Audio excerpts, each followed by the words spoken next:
Hello, what's up mga kuys? Meron akong pinagkakabisihan ngayong araw na to. Actually, matagal ko nang pinaplano to, pangarap tong mangyari. Pero ito ngayon, nagawa na natin.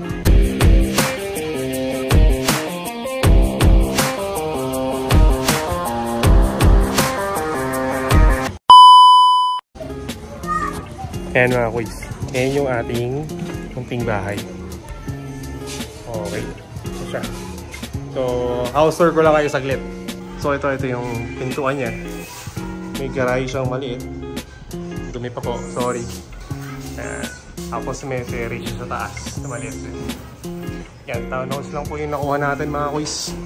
Pero, at least, consider natin sa atin na to. Okay. Yan. Ito yung ating sala. So dito ko po lalagay yung ating sala. Yan mga kuys. Tapos, syempre, facing dito. Ito, dito mapupunta yung TV. Yan. Yan. Tapos dito natin ilalagay yung sala. Yan. Kakasala po dahil dito maliit. Maliit lang kasi konti lang naman po kami. Marami. Tapos meron tayo dito maliit na lababo. Ayan.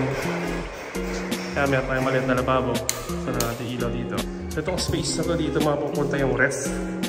Yan, dito mapupunta yung ref. Tapos dito sa side na to, dito ko ilalagay yung ating burner. Dito sa side na to. Yan, kasama na rin yung mga cabinets. Yan. Tapos ito naman yung ating bathroom dito sa baba. So 2 toilet and bath po yung nakuha natin. So, ang team po na ginawa namin sa bahay is white and brown. So, as yan, may mga brown po tayo yan. Kasama na po siya ngayon. Shower, may bidet na rin. Okay na okay. Meron tayong ceiling, exhaust. Tapos may abang na rin doon para sa ating heater kung lalagay tayo. Okay. So, roughly yan yung sa baba. Kaya naman tayo sa taas mga kuys. So ayan, so as you can see yung hagdanan natin, brown accent pa rin. So with matching parang ceiling light dito. Si Mrs. daw may lalagay daw siya dito sa part na to, di ko alam. Altar yata, altar. Ayan, so ayan, 3 bedrooms po ito na maliit lang. Okay. I have 1, 2, and 3. So ito pa yung master bedroom natin. Maliit lang siya mga kuys. Talagang inano lang natin siya. Minaximize lang natin yung space. So ito, ayan. Ito yung master. So ito yung pintuan niya papuntang terrace. Ito yung terrace natin, mga kuys. Ayan. Ito ako magkakape-kape. Yung umaga, ayan. Tapos, ayan. Alright. Napasok tayo dito ulit.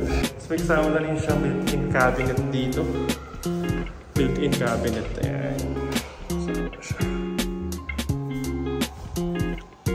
Outlets natin nakataas talaga yan kasi personally na-request ko po yan since meron tayong mga bata. Tapos sa master bedroom meron tayong sariling bathroom. So kaya itong toilet and bath. Meron din tayong bathroom dito sa taas. Ayan. Still running white accent tayo. Okay. So ayan po yung master bedroom natin.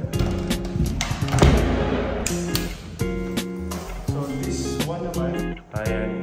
Actually, maliit lang talaga itong bedroom. Sakto lang ito pang bata. Ayan. So, may abang na rin tayong aircon dito. Tapos meron siyang sariling bintana. Ayan. Okay. Ayan. So, ito yung second bedroom. Maliit lang. Pero goods na goods na yun. Pang bata. Third bedroom natin ito po. Mas malaki siya ng konti dun sa isa. Sa ating second bedroom. So, ayan siya. Ayan po siya. Sa loob, meron naman tayo ulit dito window again. Siyempre, may abang may aircon. May pin lights siya, tapos merong may ilaw dito. Separate sheets naman yan. Ayan. Gusto mo nang ano lang, ayan. So, whole thing, 2 bedroom, 3 bedroom. 2 toilet and bath. So, yun sa mga ways. Sana supportan nyo sa mga sunod pa nating vlog. Malalagyan natin ng mga gamit to. Kasi talagang wala pang gamit. So hopefully dumating na yung susunod na gamit natin. So yun nga mga boys, update ko lang kayo kung ano nangyayari kasi hindi na ako nakapag-vlog. So ayun po yung nangyayari ngayon. Medyo busy tayo. Tapos yun nga, meron kasi tayong pangalawang baby. So meron tayong baby boy na dumating kaya ano. Tsaka kakababa ako lang din. Balik ko lang din po sa Pilipinas. So ayan, ayan siya. Okay mga boys, maraming salamat. Take care and God bless. Thank you.